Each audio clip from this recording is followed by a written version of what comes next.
Hello friends, வணக்கம் and welcome to my favourite recipes Tamil. இன்னைக்கு ஒரு ஸ்வீட் ரெசிபி பார்க்கலாம். ரொம்ப டேஸ்டியான வாழை இலை வச்சு வாழை இலை கொழுக்கட்டை எப்படி செய்யுதுன்னு பார்க்கலாம். இது ரொம்ப டேஸ்டா இருக்கும், செய்யறதும் ரொம்ப ஈஸி. ரொம்ப சாஃப்டான இருக்கும், மேல இருக்கிற லேயர் உள்ள வந்து நல்லா இனிப்பா நல்லா டேஸ்டா இருக்கும். கண்டிப்பா ட்ரை பண்ணி பாருங்க.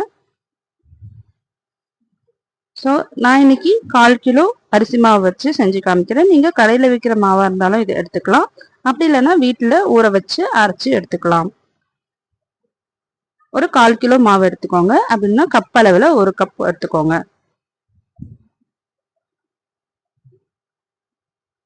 வாங்க எப்படி செய்யுதுன்னு பார்க்கலாம். ஃபஸ்ட்டு வந்து தேங்காய் எடுத்துக்கலாம். நல்லா ஒரு தேங்காய் ஃபுல் தேங்காய் எடுத்துக்கோங்க. தேங்காய் எடுத்துட்டு ஏலக்காய் சேர்த்து அதை அரைச்சி தனியாக வச்சுக்கோங்க. ஸோ இந்த மாதிரி எந்த கப்பாக இருந்தாலும் எடுத்துக்கோங்க. மெஷரிங் கப் தான் வேணும்னு அவசியம் இல்லை. எந்த கப்பாக இருந்தாலும் அதில் 1 கப் எடுத்துக்கோங்க. அப்படி இல்லைன்னா 250 கிராம் அரிசி மாவு எடுத்துக்கோங்க. ஸோ அதை அப்படியே வச்சுக்கோங்க. இப்போ வந்து ஒரு பாத்திரம் வச்சுக்கலாம். அதில் எந்த கப்பால் நம்ம மாவு அளந்தோமோ அதே கப்பால் 1 கப் தண்ணி ஊற்றிக்கலாம்.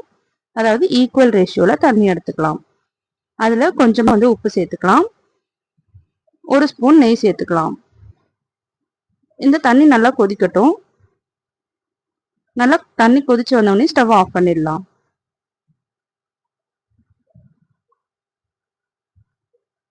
பாருங்க, ஸ்டவ் ஆஃப் பண்ணியாச்சு. இப்போ வந்து நம்ம மாவு கலந்துக்கலாம். நம்ம வச்சிருக்க மாவை கொஞ்சம் கொஞ்சமாக வந்து இந்த தண்ணியில் கொட்டி இதை நல்லா வந்து நம்ம கிண்டிக்கலாம். பாருங்க, நல்லா தண்ணி எல்லாம் நல்லா அப்சர்வ் ஆயிடுச்சு. இப்போ இதை அப்படியே மூடி போட்டு தனியாக வச்சிடலாம். இப்போ ஒரு பேன் வச்சுக்கலாம். அதில் 2 டேபிள் ஸ்பூன் நெய் ஊற்றிக்கலாம். நெய் நல்லா சூடான அப்புறமா நம்ம அரைச்சி வச்சிருக்க அந்த தேங்காய் ஏலக்காய் இதை சேர்த்துக்கலாம். தண்ணி ஊற்றாம அரைச்சிக்கோங்க தேங்காவை வந்து. இப்போ சேர்த்துட்டு இது 2 நிமிஷம் நல்லா வதங்கட்டும்.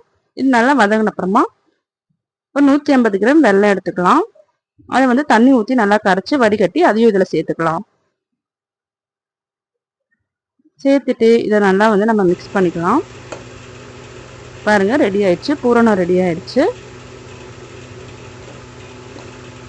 இப்போ நம்ம கொழுக்கட்டை செஞ்சிடலாம்.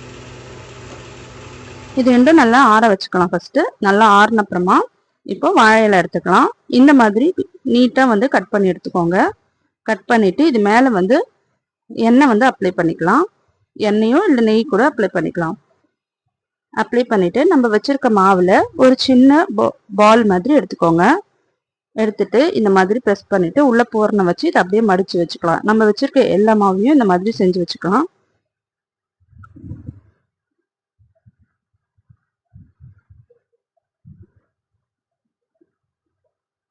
அவ்வளோதான். இந்த மாதிரி வச்சுட்டு உள்ள பூரணம் வச்சு இது மாதிரி மடிச்சிருங்க. இது அப்படியே வந்து ஒட்டிக்கும்.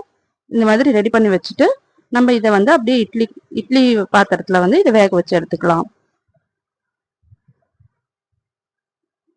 இட்லி பாத்திரம் வச்சுக்கோங்க. அதில் தண்ணி விட்டுட்டு நார்மலாக எப்பயும் இட்லி வைப்போம் இல்லையா, அதே மாதிரி வந்து இதை வேக வச்சு எடுத்துக்கலாம். ஒரு 10 நிமிஷத்துல இது சீக்கிரமாக வெந்துடும். ஸோ இதை மூடி போட்டு இதை 10 நிமிஷத்துக்கு வேக வச்சு எடுத்துக்கலாம். ஸோ இப்போ 10 நிமிஷம் ஆயிடுச்சு. இப்போ திறந்து பார்க்கலாம். பாருங்க, சூப்பராக வந்து வெந்துருச்சு. இதை இப்போ சர்வ் பண்ணிக்கலாம். அங்கே சுட சுட சூப்பரான வாழை இலை கொழுக்கட்டை ரெடி ஆயிடுச்சு.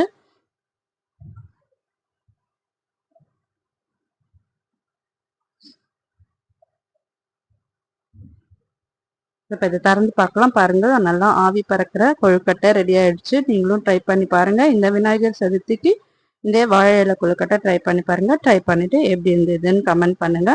இந்த வீடியோ உங்களுக்கு பிடிச்சிருந்ததுன்னா நம்ம சேனலை சப்ஸ்கிரைப் பண்ணிக்கோங்க, லைக் பண்ணுங்க, ஷேர் பண்ணுங்க. தேங்க்யூ ஃபார் வாட்சிங்.